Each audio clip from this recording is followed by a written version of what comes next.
New ইয়র্কের জ্যাকসনের থেকে আপনাদের সঙ্গে আছে আমি খালেদ মুহিদ্দিন। থাকে সেসব নিয়ে কথা বলার জন্য আজ আমাদের সঙ্গে রয়েছেন। নমস্কার, আমি তরুণ ঘোষ। বাংলাদেশের পরিস্থিতি ক্রমশ উত্তপ্ত থেকে উত্তপ্ততর হচ্ছে। এদিকে বাংলাদেশের পরিস্থিতি নিয়ে অত্যন্ত চিন্তিত আমাদের ভারতবর্ষের প্রধানমন্ত্রী নরেন্দ্র মোদী। তিনি কালকে এসেই রাতারাতি ট্রাই সার্ভিস মানে নৌ, বিমান এবং পদাতিক বাহিনীর 3 প্রধান এবং সিডিএস আর আমাদের রাজনাথ সিং প্রতিরক্ষা মন্ত্রী তাদের সঙ্গে রাত্রিবেলায় বৈঠকে বসেন, পুরোটা পর্যালোচনা করেন। ওদিকে অজিত দোভাল বসেন, বিএসএফ, এনআইএ, র এদের সঙ্গে কথাবার্তা বলেন। শেষে যা ঠিক হয়, আপাতত সমস্ত রকমের ভিসা সেন্টারগুলোকে অনির্দিষ্টকালের জন্য পুনরায় নির্দেশ না দেওয়া পর্যন্ত বন্ধ করে দাও।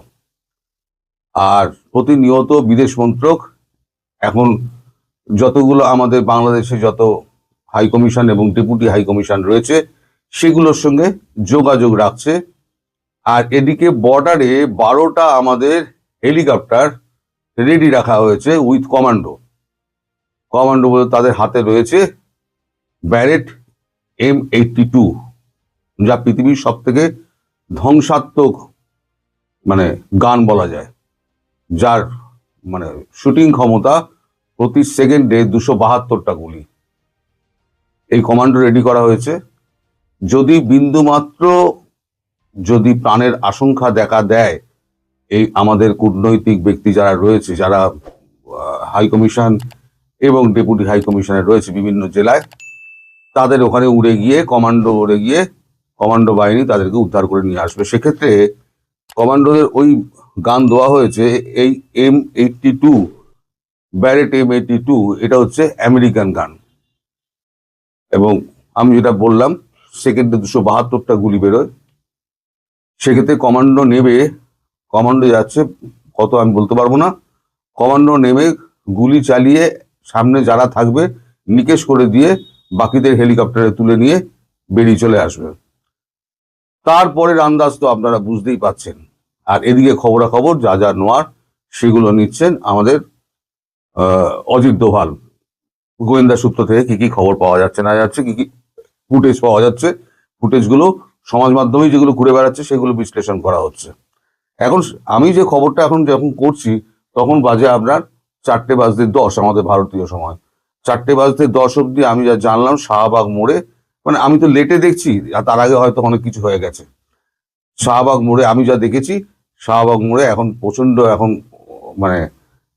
কি বলে ক্ষোভ বিক্ষোভ জমা হয়েছে এবং প্রচুর মানুষ ওখানে জমায়েত হয়ে তারা এবার প্ল্যান করছে সম্ভবত ঢাকা হাই কমিশনের দিকে যেতে। আমি কয়েকদিন আগে একটা ভিডিও করেছিলাম, 2 মিনিটের একটা ভিডিও করেছিলাম, যে ঢাকা হাই কমিশনের ভেতরে, ভারতীয় হাই কমিশনের ভেতরে, ঢাকাস্থিত ভারতীয় হাই কমিশনের ভেতরে যদি ঢোকার চেষ্টা করেন এবং কাউকে নিগ্রহের চেষ্টা করেন, একটা যদি পাথরও মারেন, তাহলে ধরে নেওয়া হবে আপনি ভারতকে আক্রমণ করেছেন। কারণ ওই যে জমি খণ্ডটা, ওটা বাংলাদেশের বুকে হলো, ওই জমি খণ্ডটা কিন্তু ভারতবর্ষের।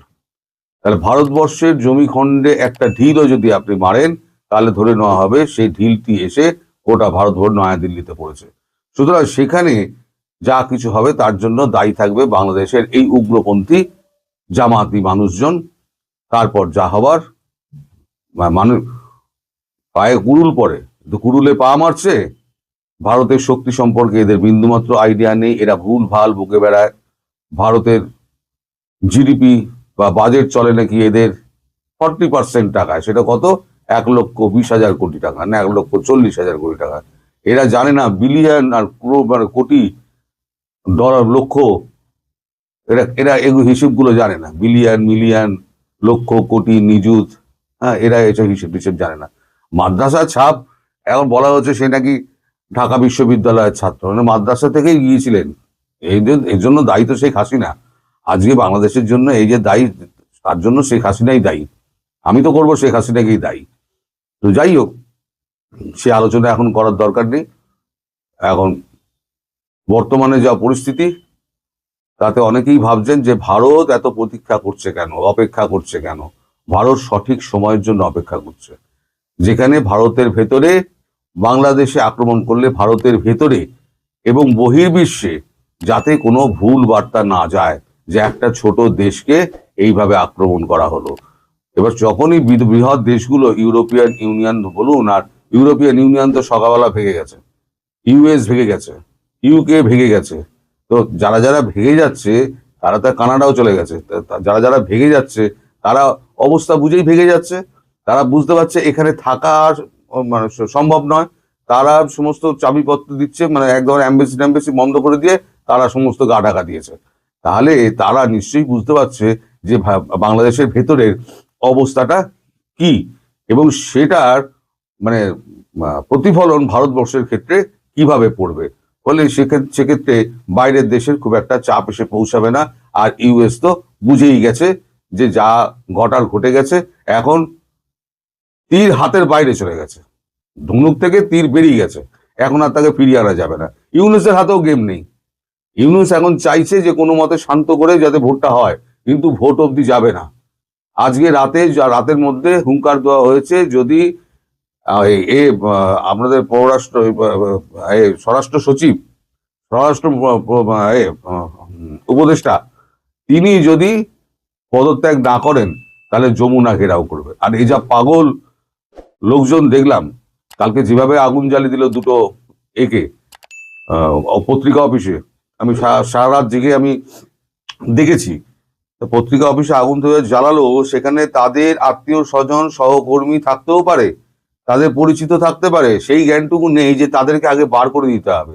আর পত্রিকা অফিস তো ভাই, এই দুটো পত্রিকা সব থেকে তো বেশি মানে সালাম করেছিল, সমর্থন জানিয়েছিল আপনাদের, তখন আপনাদের খুব ভালো লেগেছিল। এখন যেহেতু আপনাদের সমালোচনা করছে, তাই আপনাদের এত খারাপ লাগছে। তবুও চেপে সমালোচনা করে, খোলাখুলি সমালোচনা করে না, কিন্তু চেপে করে।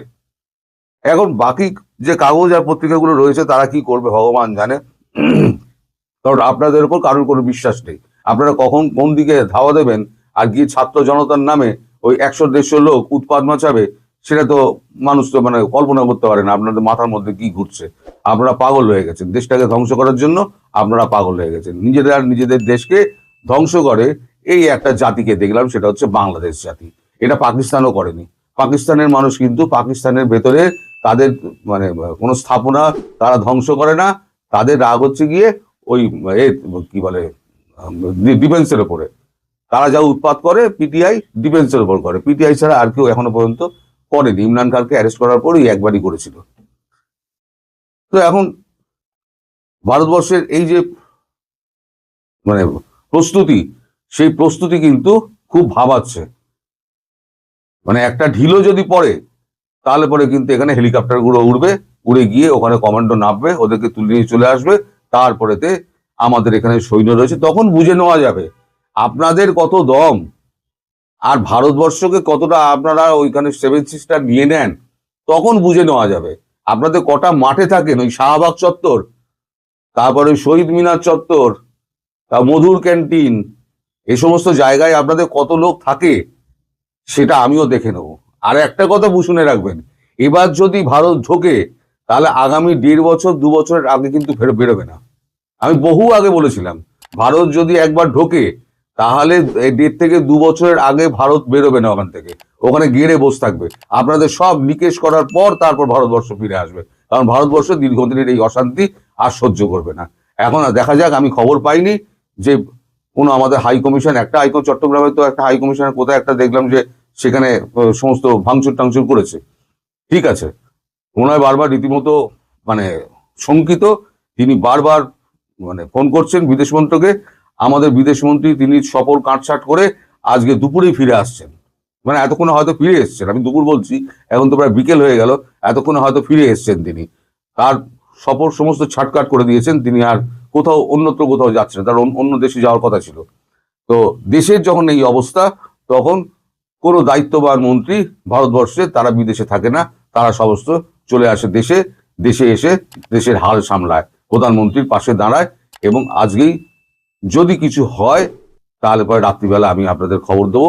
তবে আপনাদের ওপরওয়ালার কাছে আপনারা প্রার্থনা করুন যেন এই সমস্ত কাজগুলো যেন এই আপনার আমাদের হাই কমিশন, ডেপুটি হাই কমিশনের উপরে যেন চড়াও না হয়, আর তাদেরকে যেন মারধর না করে। যদি করে তাহলে পরে আপনাদের দেশের লোকের কপালে কিন্তু অনেক দুঃখ আছে। সেখানে কে আওয়ামী লীগ আর কে তখন বাছাবাছি তখন হবে না, বাছাবাছি তখন পরে হবে, কারণ এরা কাউকে চেনে না। সৈন্যবাহিনী, গোর্খা বাহিনী এরা হচ্ছে অতি নৃশংস বাহিনী, যাকে পারবে তাকে কাটতে কাটতে ঢুকে যাবে। তখন সামনে কে পড়বে, আবাল বৃদ্ধ বনিতা কেউ বাদ যাবে না, সব ধরবে আর কাটবে, ধরবে আর কাটবে। এরা গুলি চালানোর থেকে খুগলি চালায় বেশি। তো যাই হোক, ভবিষ্যতে একবার যখন আপনারা দেখবেন তখন আপনারা এই ভেতরে চুলবুলি হটে না, ভেতরে যুদ্ধের চুলবুলি, যুদ্ধ চাই যুদ্ধ চাই যুদ্ধ চাই, ভারতবর্ষে খেয়ে নেবো, 7 সিস্টার খেয়ে নেবো, সব চুলবুলি একেবারে সমুদ্রের তলায় চলে যাবে।